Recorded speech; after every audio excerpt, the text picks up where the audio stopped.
Alors, voyons un peu cette norme de hiérarchie du système de fichiers. Donc, le FHS, retenir le File System Hierarchy Standard, c'est une référence décrivant les conventions utilisées par la mise en page d'un système Unix. Il a été rendu populaire par son utilisation dans différentes distributions GNU Linux et il est également utilisé par d'autres variantes Unix. Il est maintenu par la Linux Foundation et on a eu la 3.0 en juin 2015.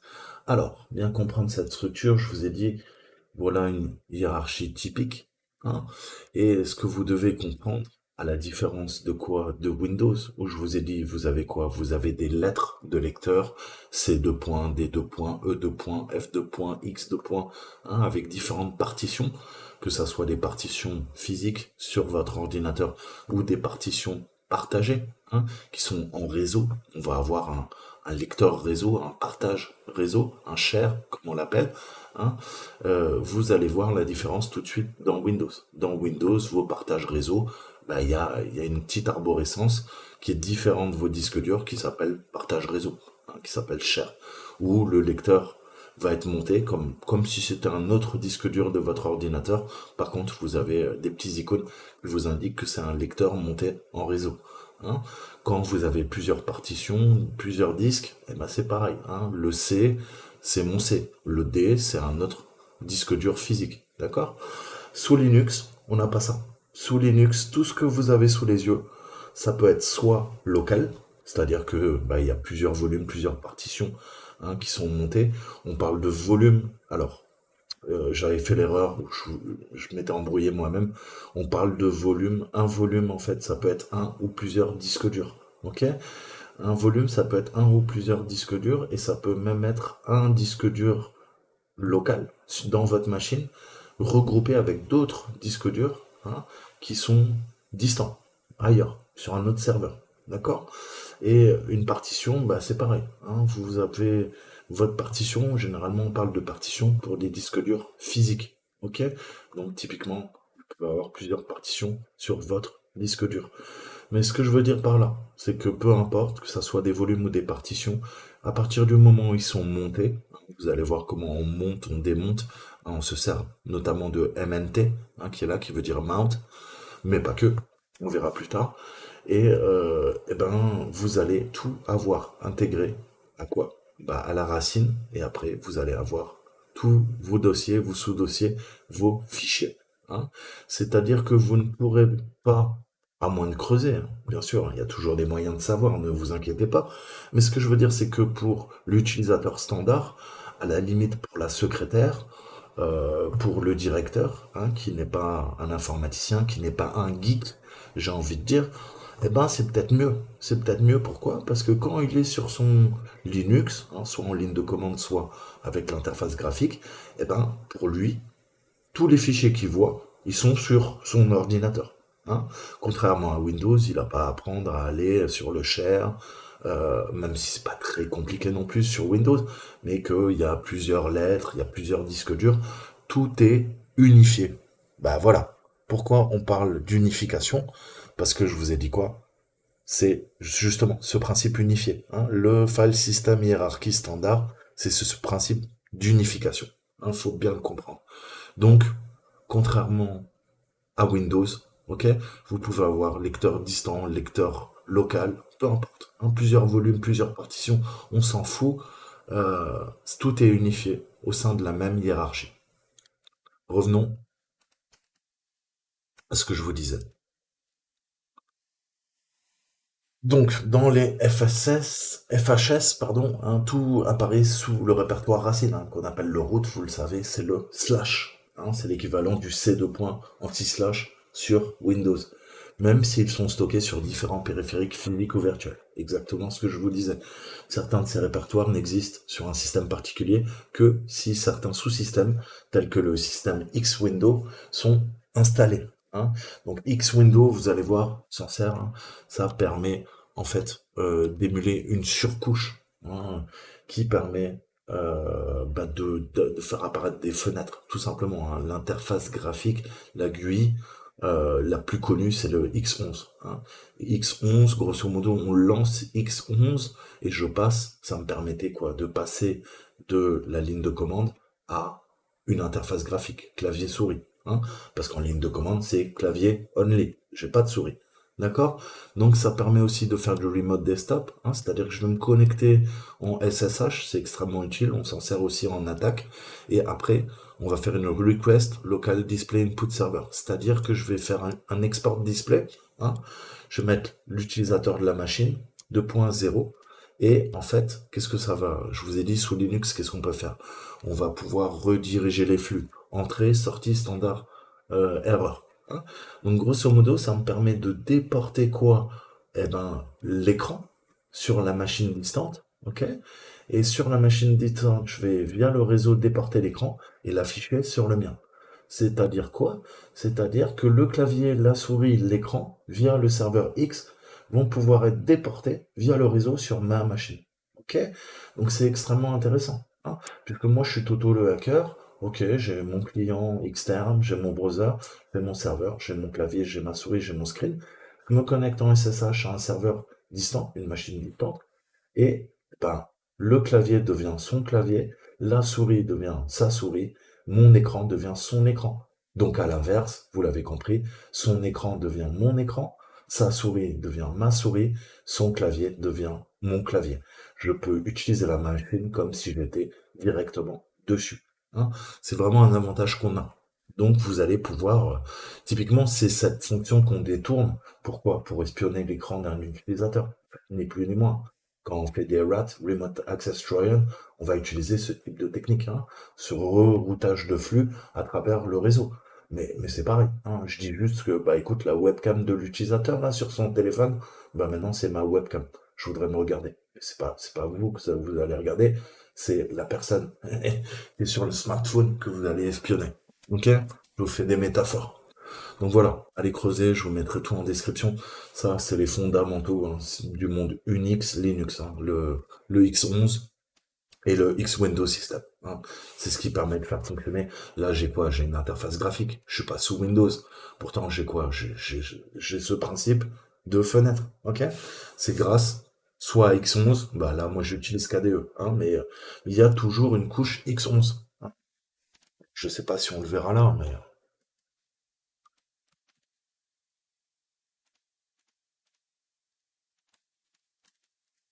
je sais pas s'il est installé. Sudo apt search. Donc ça, c'est quand vous voulez rechercher un paquet via apt. N'utilisez plus apt-get, hein. Tout le monde vous dit utilisez apt-get. Apt-get, c'est l'ancien gestionnaire de paquets. Apt-get est obsolète. Utilisez apt. Il est beaucoup mieux. Et c'est plus simple. On n'a pas besoin de faire le -get. C'est emmerdé. Donc, je veux quoi? Je veux chercher X11. Ok, il cherche en base de données et il me dit, écoute, ouais, il y a plein de X11. Ok, si tu veux les installer, Xserver, hein, donc vous les avez. Sauf que Kali avec KDE utilise d'autres technologies, hein. Mais vous avez du X11 un peu partout, hein. On s'en sert, hein. Encore, c'est l'historique, hein. Display, batterie, status in X11, etc., etc. Vous voyez qu'on a énormément, hein, de paquets. Ok, donc, je vais en profiter, comme ça sera fait. Vous avez également Discover. Discover, c'est la Logitech, hein. Alors, je sais qu'au début, on débute, on n'aime pas les lignes de commande. Qu'est-ce que me permet de faire Discover? Bah, ça me permet de gérer mes paquets, mais via une interface graphique. Un peu comme vous le feriez avec, avec Windows, hein. À la fois, ça fait quoi? À la fois, ça fait des mises à jour, ok? Et à la fois, ça fait quoi? Ça, c'est comme un store, hein. Je peux regarder ce que j'ai installé, les différents modules, ok? Et je peux aussi, quoi, aller voir toutes les applications. J'ai plus de 70 000 applications, hein. Et je veux quoi? Je veux un jeu gratuit, simulation, je veux voir ce qu'il y a, ok? Donc là, je sais pas pourquoi il veut pas se connecter, là, il a décidé de m'emmerder. Mais là, je sais pas pourquoi il marche pas. À mon avis, c'est parce que j'ai fait des mises à jour, ça a créé un problème, ok? Mais voilà, vous pouvez mettre à jour vos applications automatiquement et tout est gratuit puisque vous êtes sous Linux, hein. Donc vous prenez ce que vous voulez, vous avez besoin de bureautique, etc., de graphisme, de sciences, d'ingénierie, de photographie, de 3D, ceci, cela, hein. Donc vous pouvez installer vos paquets directement à partir de Discovery, enfin Discover. Si vous utilisez KDE, si vous utilisez Mate, hein, il y a un autre programme qui s'appelle, je sais plus comment il s'appelle, mais pareil, hein, qui vous permet de cliquer si vous n'avez pas envie de vous emmerder en ligne de commande à utiliser APT, sachant qu'APT est beaucoup plus rapide. Je vous ai dit, hein, au bout d'un certain temps, vous verrez que ah, ça y est, voilà. Là, il me propose 3 mises à jour, hein, un peu comme Windows. Qu'est-ce que je lui dis? Je lui dis bah écoute, vas-y, vérifie s'il n'y a pas d'autres mises à jour. Là, il me dit écoute, t'as tes thèmes de bureau. Je lui dis ok, mettre à jour. Là, j'ai l'évolution. Voilà. Il me dit tout est à jour. Ok. C'est vraiment un peu comme du Windows Update. Alors maintenant, peut-être que je vais pouvoir vous montrer ce que je vous disais. Cherchons un jeu, simulation, je sais pas. Alors je crois que j'ai pas installé les packages, c'est pour ça que pour l'instant c'est assez restreint.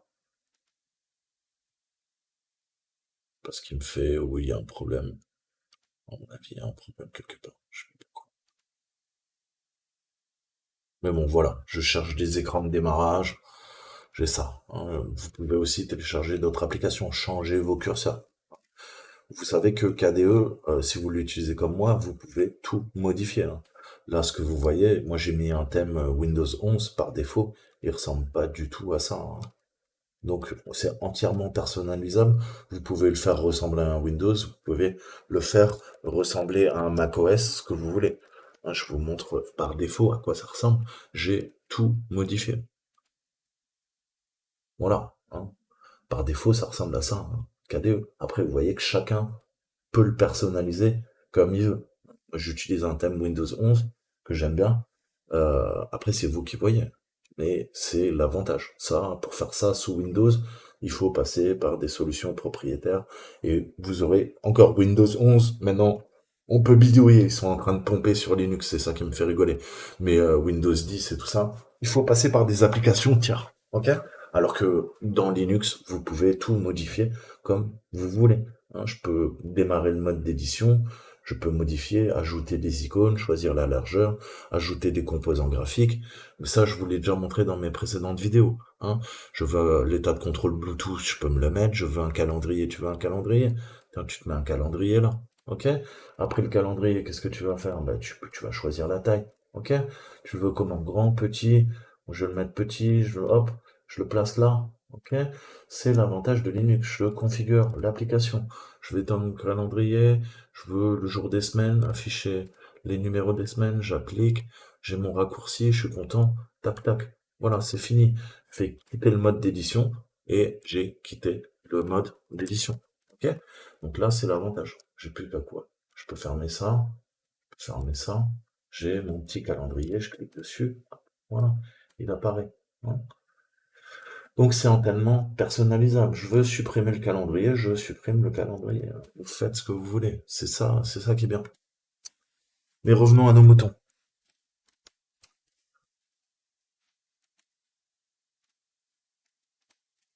Donc ça, il va falloir l'apprendre, hein. Ça va prendre du temps. Au début, c'est un peu déroutant, mais le FHS, hein, c'est considéré comme faisant autorité, hein. Toutes les plateformes Linux utilisent ce principe. Une fois que vous avez pigé ça, vous savez vous retrouver, hein, dans le système d'exploitation.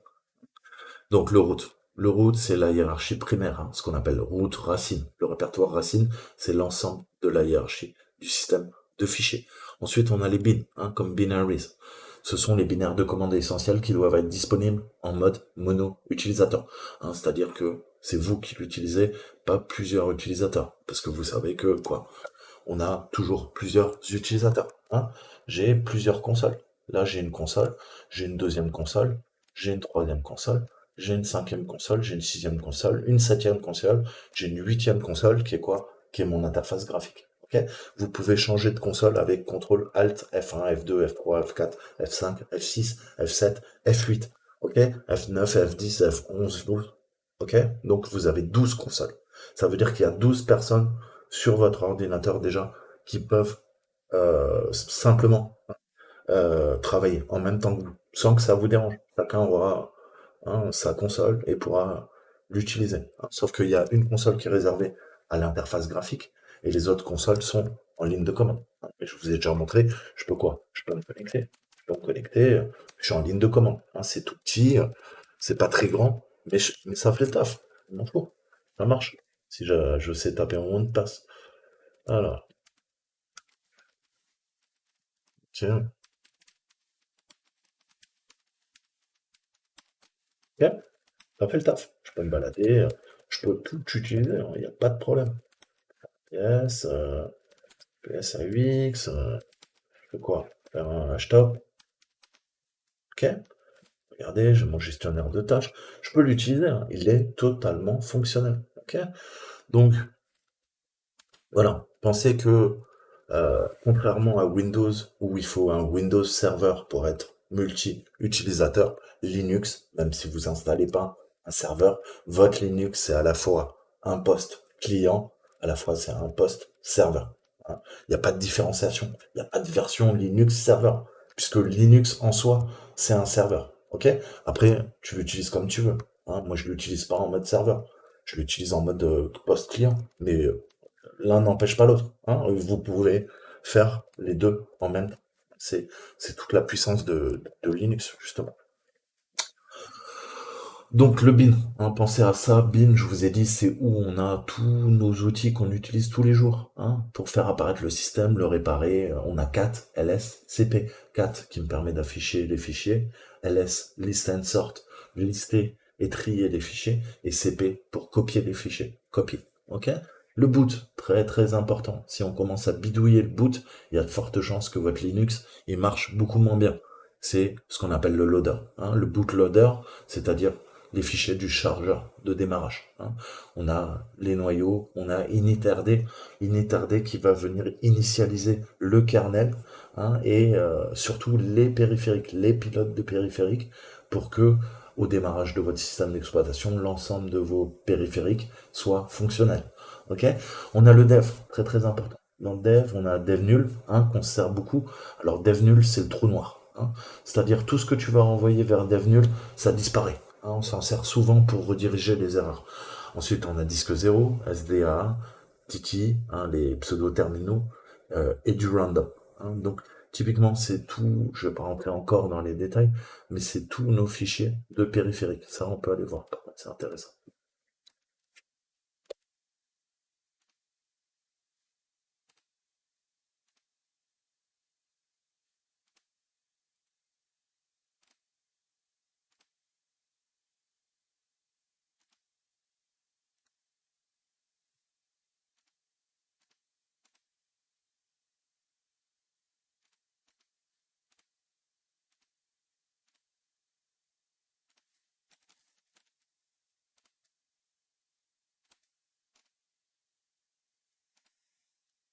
Alors, le dev aléatoire, on dit random. Ok.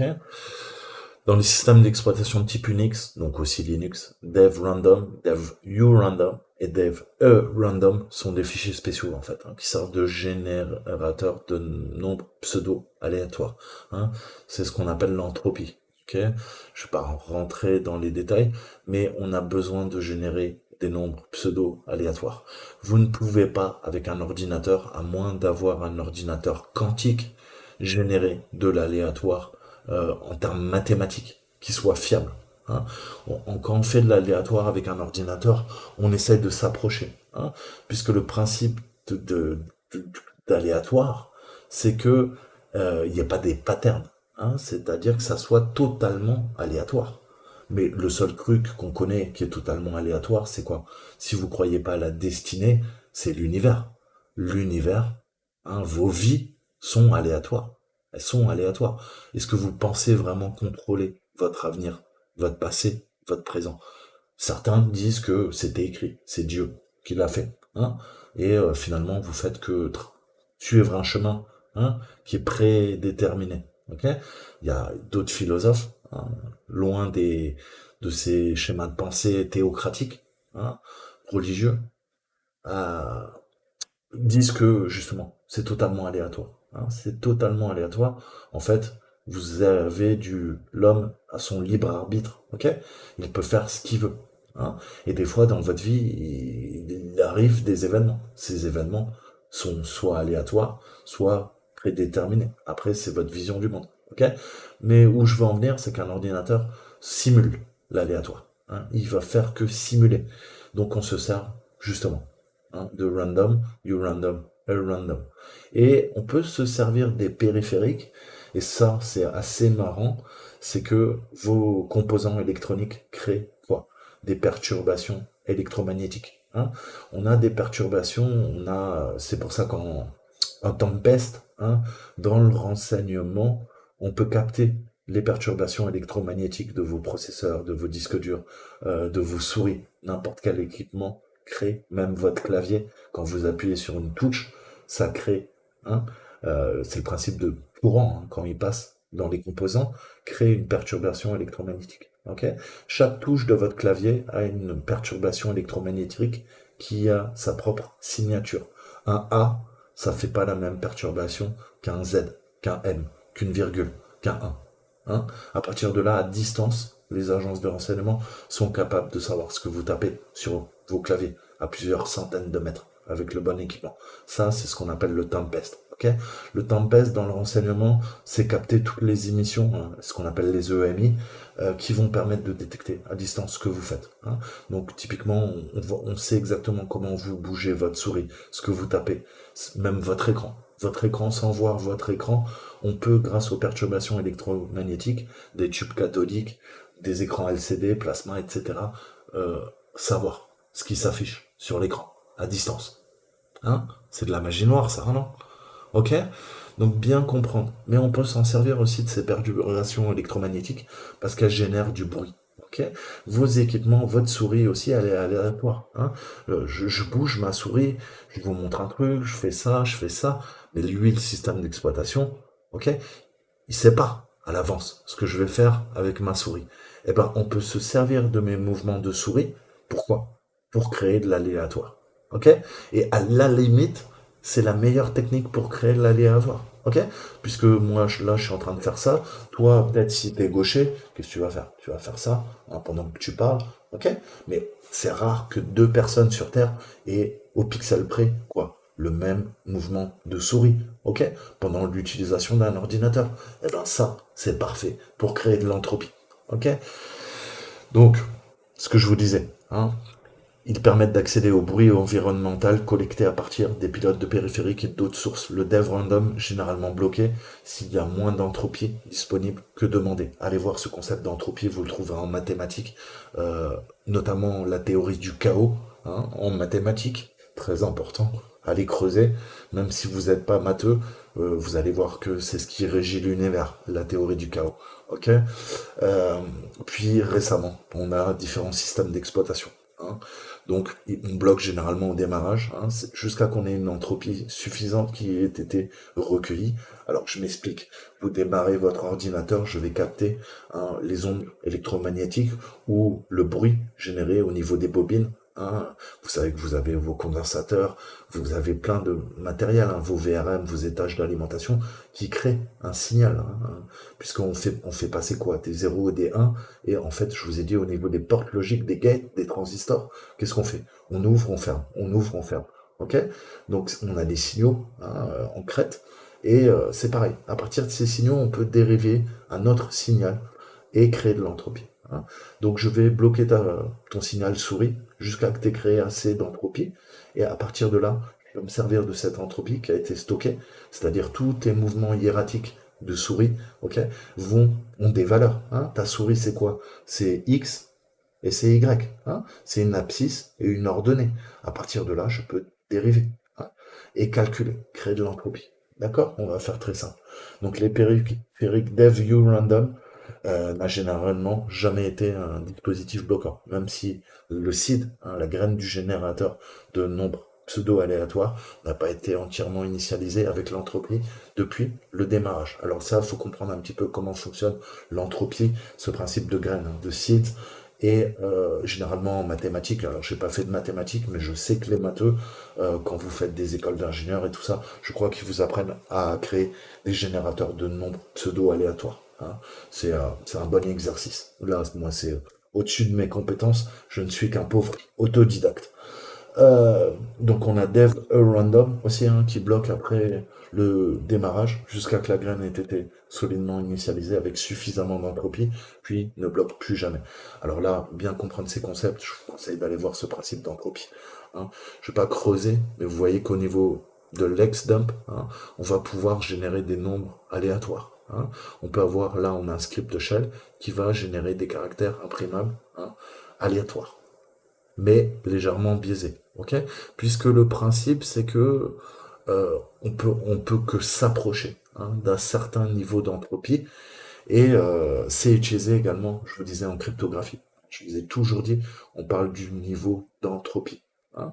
On a un générateur, compromission de pool, donc tout ça pareil, hein. Il y aurait beaucoup à dire, mais allez voir, c'est vraiment très intéressant. Et si vous voulez vous intéresser au hacking, il faudra comprendre ce concept, ok? Donc je vais pas tout faire, sinon la vidéo ferait des heures. Je vous donne des ressources, allez creuser par vous-même. Moi je trouve ça fascinant. Après c'est peut-être parce que je suis un geek, mais c'est surtout si vous avez des connaissances matheuses, ça vous aidera grandement. Ok? Mais allez voir tout ça.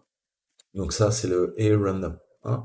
Et puis je vous dis toujours, hein, on utilise CyberChef, hein, du MI6, donc bah, des agences de renseignement anglaises, hein, les services extérieur ou intérieur, peu importe, mais CyberChef vous permet de calculer de l'entropie, hein. Justement, en fonction du niveau d'entropie, on a des choses intéressantes. Ok? Qu'est-ce que je peux faire? Entropy?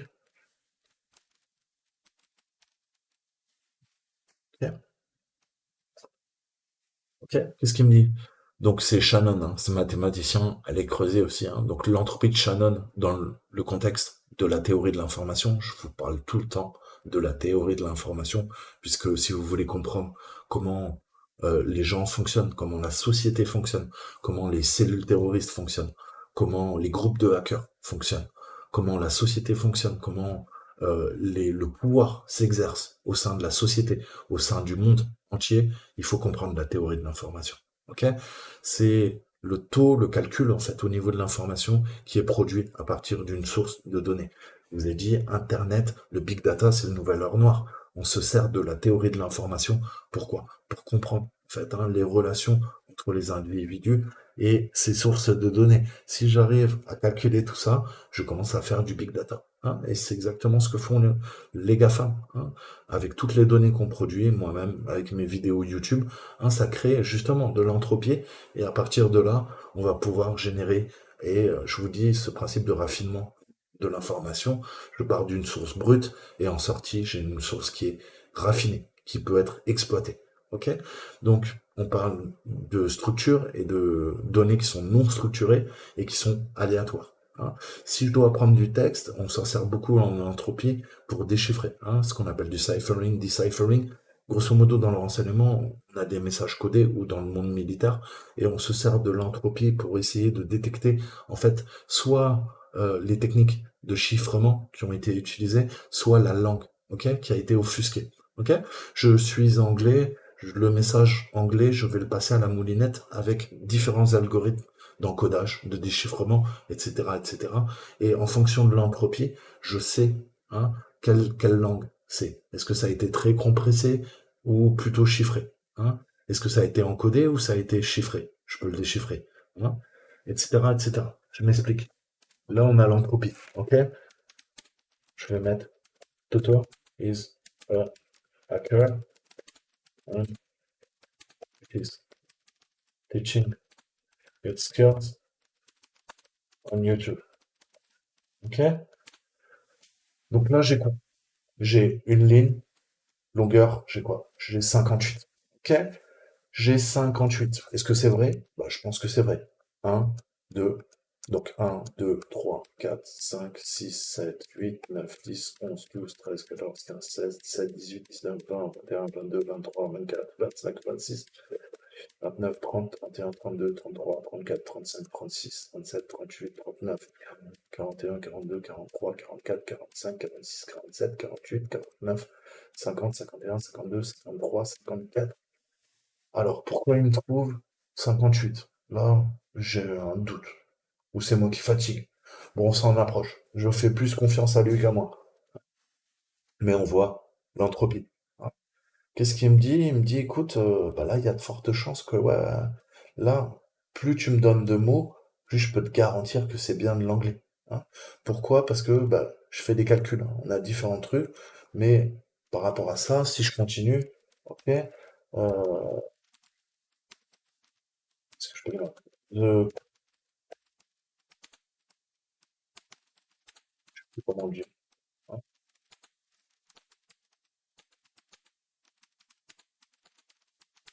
Ok.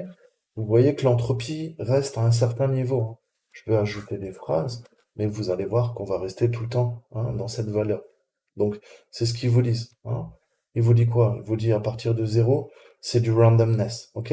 Tous les octets de la donnée ont la même valeur. Hein. 8, c'est le maximum. Ça veut dire que c'est une chaîne de caractères totalement aléatoire. Moi, je suis quoi? Je suis entre 3 et 5 et 5. Donc là, ça calcule la length, len, hein, et ça me dit, écoute, tiens, regarde, t'as l'air, au niveau de ton entreprise, tu utilises de l'anglais, hein, visiblement. OK? Et à l'inverse, quand ça commence à être chiffré, à partir d'une certaine longueur, on dépasse le seuil d'entropie. On dépasse 5, donc ça veut dire qu'on est en train de soit de compresser les données, hein, soit d'utiliser des techniques de chiffrement. OK? Donc tous les résultats au niveau de l'entreprise, on parle de chunk, hein, je vous ai parlé de mes bouts de chocolat, et ben c'est pareil. Les chunk data, c'est des morceaux de données. OK? Et au niveau de l'entrée. Qu'est-ce que je fais? Je tape avec mon clavier, c'est de l'entrée. OK? Et en sortie, je passe tout ça via le Shannon Scaling, qui est un algorithme en mathématiques. Et on va voir si ça va nous suggérer. Hein. Plus j'ai une entropie pardon, qui est haute, hein, c'est-à-dire qu'on a de l'aléatoire, plus il y a de fortes chances que le message a été compressé ou chiffré. Ok? Je continue pour que vous compreniez bien. Ok? Parce que ça, on va le voir après. Donc, à la limite, on est en dehors du cadre de Linux, mais c'est bien. Je vous montre un peu ce qu'on fait dans le monde du renseignement. Moi, je vous ai dit, hein, je suis hacker. Je travaille pas dans le renseignement, mais je vous ai dit que les hackers, quoi, certains travaillaient pour le renseignement et certains, bah, sont obligés de connaître les techniques du renseignement. Ok. Le monde de l'espionnage, du hacking, c'est intrinsèquement lié, en fait. Vous pouvez pas vous désintéresser du monde du renseignement. On utilise les mêmes techniques, hein. Aujourd'hui, les hackers, c'est les forces spéciales, c'est les espions d'aujourd'hui. Ok. Maintenant, la plupart des espions, on les forme à être des hackers, ok? Puisque vous avez beaucoup plus de puissance en termes d'intelligence avec un ordinateur que même voilà, qu'on vous parachute derrière les lignes ennemies, quand bien même vous parlez parfaitement le russe, ok? Donc, revenons à nos moutons.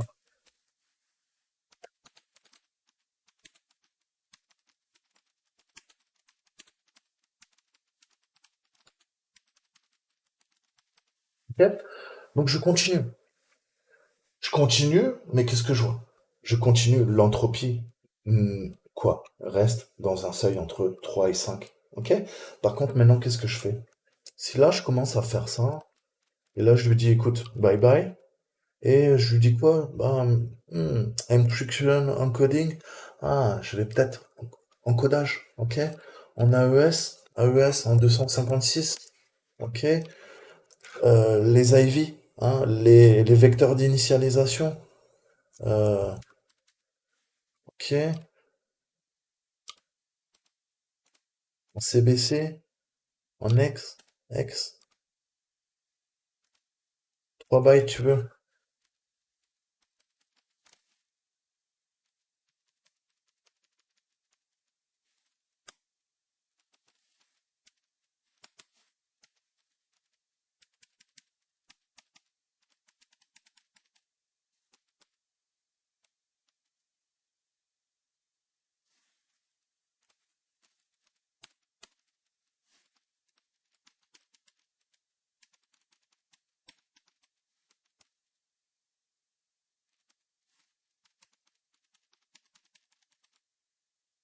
Ok? Ça, c'est mon secteur, c'est mon Ivy, hein. L'Ivy, bah pareil, on va pouvoir parler crypto, mais c'est ce qu'on appelle les vecteurs d'initialisation. Ok? Si vous voulez travailler à la DGSE, il va falloir apprendre ça.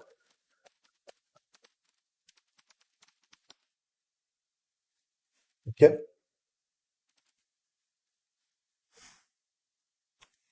Une cryptographie, un vecteur d'initialisation, c'est un bloc de bits combiné avec les premiers blocs de données lors d'une opération de chiffrement.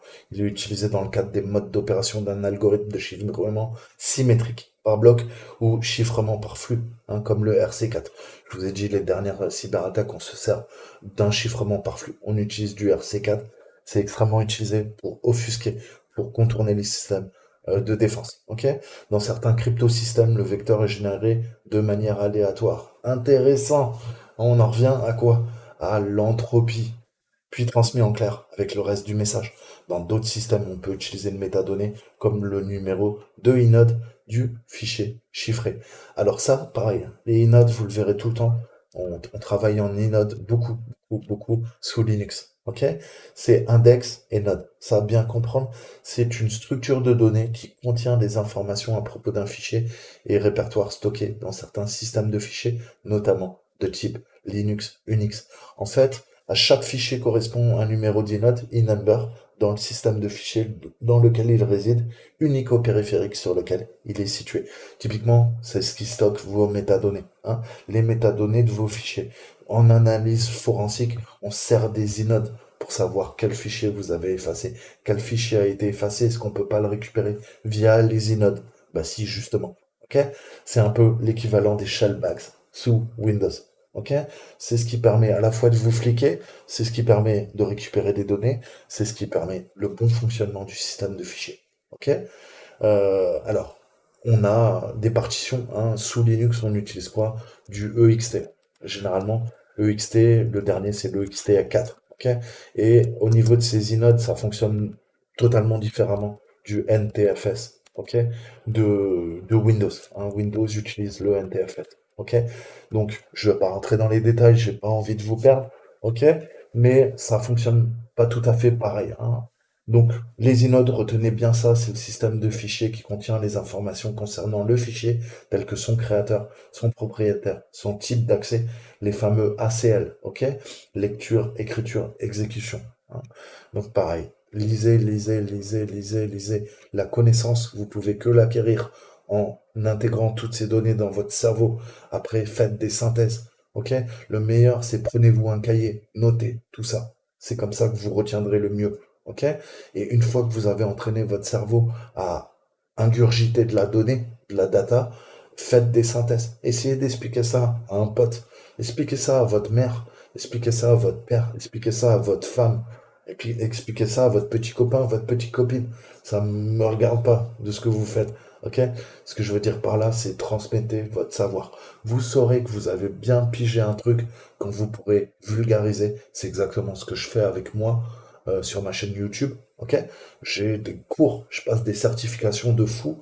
Je me dis, je veux que quelqu'un lambda qui soit passionné par l'informatique, par la cybersec, par le hacking, puisse comprendre, ok? Si j'arrive à vulgariser avec des mots simples, des choses compliquées, alors j'aurai réussi. Ça veut dire que moi-même, je maîtrise parfaitement le sujet, hein? Vous devez avoir ces mêmes schémas de pensée, hein? Partagez votre connaissance, hein. C'est entre êtres humains, il y a l'hospitalité, ok, la bonté, l'intelligence, le savoir, hein. C'est ce que vous devez partager. Et puis après, des petits moments intimes, mais je vais pas rentrer dans les détails.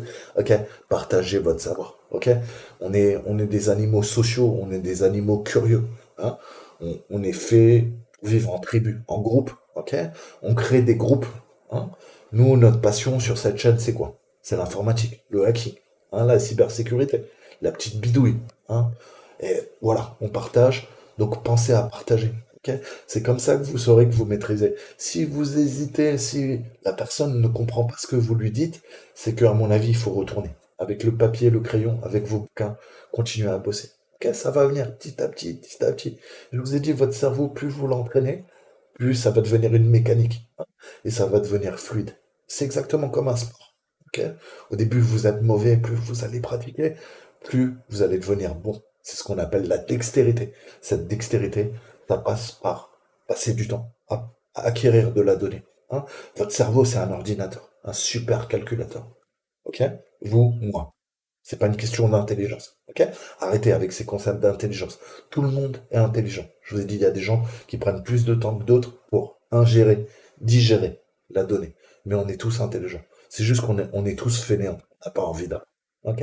Puis passer un certain âge, voilà, on est trop vieux, ou on a fait de grandes études, donc on pense tout savoir sur le monde qui t'entoure. Hein. Je vous ai dit, on en revient en philosophie à la caverne de Platon. Tu crois savoir, hein. Qu'est-ce que disait Socrate? Socrate, tout ce que je sais, c'est que je ne sais rien. Hein. Et tout ce que eux pensent savoir, ils ne savent rien. Hein. C'est ce que disait Socrate. C'est qu'il faut tout le temps être sceptique, hein, même de ses propres capacités, et être humble. C'est comme ça que vous progresserez. Si vous vous dites, ah ouais, je suis un crack, moi, t'inquiète, ceci, cela, jamais vous allez progresser. Je vous ai dit, chaque jour, vous devez être meilleur que vous-même. Pas la compétition, on s'en fout d'être meilleur que les autres. Apprenez, apprenez, apprenez, apprenez. Donc moi là, je vous donne plein de ressources. Wikipédia, allez les voir. Et puis après, si ça vous plaît, ok, il y a le format EXT2. Il n'y a pas que Wikipédia. Je rebondis. Faites de l'OSINT, putain, pratiquez l'OSINT. EXT2, bon, là, l'article de Wikipédia, je l'ai déjà vu. Je multiplie mes sources, ok? Mais c'est les bases de l'open source intelligence. Vous voulez commencer à faire de l'OSINT, les gars? Mais ça commence par faire des bonnes recherches sur Internet, ok? Donc voilà. Putain, je vais lire tous les articles sur le XT2, XT3, XT4. Quand tu auras lu 60 articles sur le XT2, là, tu pourras corréler les informations et te dire, ah bah je vais prendre ça, ça, ça, ça, parce que c'est ce qui me paraît le plus pertinent. Hein. Mais si tu lis qu'un article, c'est pas comme ça que tu vas être un crack. Ok? Tu crois que tu vas lire un article, là je lis cet article et je sais comment fonctionnent les partitions EXT2. Non, non, non. Là, il y a quoi? Voilà. Il y a 4 880 000 sites. Va les lire tous. Ok? Ça prendra du temps. Ok? Et après, tu pourras dire, ah ouais, je commence à comprendre comment fonctionne le XT2. Ok? Ça prend du temps, je vous ai dit, hein. Il n'y a pas de magie noire là. Pour le coup, c'est vous. C'est le temps que vous passez à devenir bon. Hein. Mais c'est pas survoler des concepts. Le hacking, c'est pas survoler. Vous ne pouvez pas survoler. Vous devez tout apprendre à fond. Sinon, vous ne saurez pas comment les choses s'imbriquent, comment on manipule, comment on casse, comment on répare. C'est le principe du hacking. Ok? C'est penser en dehors de la boîte. Mais pour pouvoir penser en dehors de la boîte, il faut avoir beaucoup de connaissances. Ok. Sinon, vous faites comme la plupart des gens. Hein, et dans ce cas-là, vous n'êtes pas un hacker. Vous faites partie de la masse. Hein. La plupart des gens, ils sont pas très curieux. Ils connaissent leur cœur de métier. Dès que ça sort de leur domaine de compétences, ouais, ils disent oh, je sais pas faire, oh, ça m'intéresse pas. Ok. Voilà, travaille, consomme et crève. Si c'est ça ta vie, bah, fais ça. Si tu veux être un vrai hacker, mon gars, intéresse-toi, sois curieux, garde tes yeux d'enfant. Revenons, je m'égare, c'est mon grand défaut, vous le savez. Donc voilà, hein, l'aléatoire, maintenant on va voir le dev nul, hein, parce que je vous en parle tout le temps. On a notre random, hein. Disque zéro, c'est mon disque zéro. J'ai une partition ou un volume, enfin ça c'est mon volume qui s'appelle disque zéro. Ok, ma partition s'appelle SDA. Ok, SDA1, SDA2, SDA3. J'ai un autre disque dur, il s'appelle Dev SDA B1, B2, B3. J'ai un troisième disque dur, il s'appelle SDC1, SDC2, SDC3. Ainsi, j'ai plusieurs partitions sur le disque dur, ok? Et j'ai trois disques durs, etc., etc. Hein, on incrémente, ok? Donc, dès que vous voyez SDA1, en fait, c'est l'équivalent de quoi? Du C2 points, ok? Ni plus ni moins. Quand vous voyez SDB1, c'est quoi? Bah, c'est l'équivalent de C, généralement sous Windows, du D. Ok. Si vous voyez SDC1, c'est l'équivalent du E. Ok, etc., etc. Pour faire l'analogie avec le monde Windows. Maintenant, on va parler du nul, parce que ça, on s'en sert tout le temps. Donc, dans certains systèmes d'exploitation, le périphérique nul, hein, ce qu'on appelle le dev nul, hein, null device, est un fichier périphérique qui ignore toutes les données qui y sont écrites. hein, mais qui signale que l'opération d'écriture a réussi. On l'appelle dev nul sur les systèmes Unix et de type Unix, nul ou nul. Quelle est la différence? Nul de point ou nul tout court sur CPM-DOS. Nul, nul, nul. Bon, bref, hein, nul, nul, nil, deux points, pas deux points. Bref, c'est la même chose, ok, en fonction des systèmes. Et dans PowerShell, on a le dollar nul, ce qui est très important. Donc, il ne fournit aucune donnée à un processus qui le lit, ce qui donne immédiatement un quoi? Un EOF. Ça aussi, vous devez l'apprendre. C'est le quoi? C'est le end of file, EOF, hein, qu'on appelle. Ça, vous le verrez tout le temps en programmation et dans le système d'exploitation. Donc, dans les systèmes d'exploitation, blablabla, blablabla, ces fichiers sont infectés dans JCL. Ouais. Donc ça, c'est les vieux ordinateurs, les OS, hein. Ça, c'est des trucs que je peux vous montrer. Je peux vous parler un peu de... Voilà. Ça, j'ai fait de l'OS 360. Ok. Ça, c'est des vieilles machines.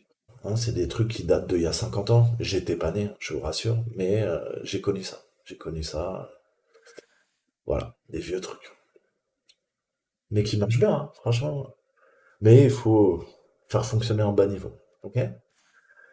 Donc voilà, pour en venir à notre null byte. Pareil. Donc cette périphérique nulle est généralement utilisée pour éliminer les flux de sortie indésirables d'un processus ou d'un fichier vide, pratique pour les flux d'entrée. Cela se fait généralement par redirection. Et les périphériques dev null, c'est un fichier spécial, pas un répertoire, de sorte que l'on ne peut pas y déplacer un fichier entier au répertoire avec la commande Unix MV. Ok. Donc pareil, hein, à creuser, on s'en sert, nous, en gros, c'est ce qu'on appelle le trou noir. C'est-à-dire que toutes les données que vous allez envoyer là, on s'en fout, ça va disparaître, hein. Et on peut même rerouter certains paquets vers le dev nul. Pourquoi? Bah pour empêcher une attaque de déni de service. Ok. Mais voilà. Donc voilà, tout ça pour ça. Mais je préfère développer parce que c'est vraiment important de bien comprendre tout ça. Le TC, le TC, une controverse du nom lui-même. On disait au début etc. Hein, car le fichier contenait historiquement tout ce qui n'appartenait pas euh, à autre chose, hein. Donc là, vous retrouverez ETC, les fichiers de configuration statique, hein, et il n'y a aucun binaire, hein. Quand vous allez dans ETC, vous n'avez uniquement bah, des fichiers qui vont permettre d'éditer la configuration, hein. Généralement, vous verrez, c'est typiquement des fichiers quoi. .conf, hein, sous Linux, c'est l'équivalent des .cfg sous Windows. D'accord? Ensuite, on a UTC OPT. OPT, c'est les packages complémentaires stockés dans OPT. Donc, des fois, hein, on installe des applications dans OPT. On a SGML, hein, pour les logiciels qui traitent SGML. X11 pour les systèmes Windows X11, XML pour les logiciels qui traitent du XML, on s'en sert souvent. Le Home, vous connaissez, c'est le répertoire de base des utilisateurs qui contient des fichiers enregistrés, des paramètres personnels. Le lib, très important, on a toutes les bibliothèques pour les binaires, hein, qui sont dans bin et sbin. Ok. Bin, les classiques, sbin, c'est les systèmes bin, hein, très critiques. Ok. C'est ce que vous utilisez tout le temps en ligne de commande et qui permet de faire fonctionner votre shell, typiquement. Ensuite, on a libqual. Ouais. Donc là, pareil, d'autres bibliothèques essentielles au format alternatif. Le média, très important. Point de montage pour les supports amovibles. CD-ROM, USB, etc. Quoique l'USB, on le monte dans MNT. Hein. Système de fichiers monté temporairement. Hein. Donc, généralement, vous montez et au redémarrage de la machine, c'est démonté. Ok. Et après, on peut monter de façon permanente dans MNT. Et voilà, généralement, on le fait ailleurs. Ça, c'est pour du one shot, le MNT. Ok. OPT, au logiciel d'application complémentaire. Le proc, très très important, tous les processus et le noyau sous forme de fichiers. C'est un système de fichiers virtuel qui fournit les informations, hein, sur le processus noyau. Et ça correspond au montage proc CFS, enfin proc FS, proc file system, hein. Ça, vous le verrez souvent aussi, hein. Il est généré automatiquement et rempli par le système à la volée. Ok. On a plein d'informations critiques dans ces fichiers, hein, puisque sous Linux, tout est fichier. Le noyau, c'est un fichier. Les processus, ce sont des fichiers. Pourquoi? Parce que tout est un système de fichiers universel, ok? Et qui est hiérarchisé. Et ben, c'est exactement ce que je suis en train de vous expliquer. Ça tombe bien. Ok. Ensuite, on a le root, répertoire de base de l'utilisateur root. Donc, vous savez que le root, il est pas dans home, hein. Vous verrez jamais home/root. Ok. Le home directory, il est dans root. C'est pour ça qu'on va récupérer généralement dans les CTF, quoi. Les choses importantes, elles se trouvent dans root. On a le root.txt, hein, typiquement.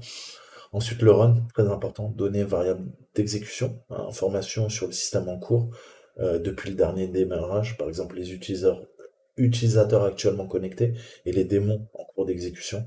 Les fichiers sous ce répertoire doivent être supprimés ou tronqués en début du processus de démarrage. Mais cela n'est pas nécessaire sur les systèmes qui fournissent ce répertoire en tant que système de fichiers temporaires, qu'on appelle les TMPF.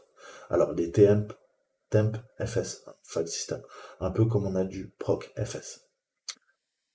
SBIN, essentiel, hein, binaire système essentiel, FSCK, init, root, hein, donc ça vraiment très critique. Pareil, allez voir hein, si vous ne connaissez pas.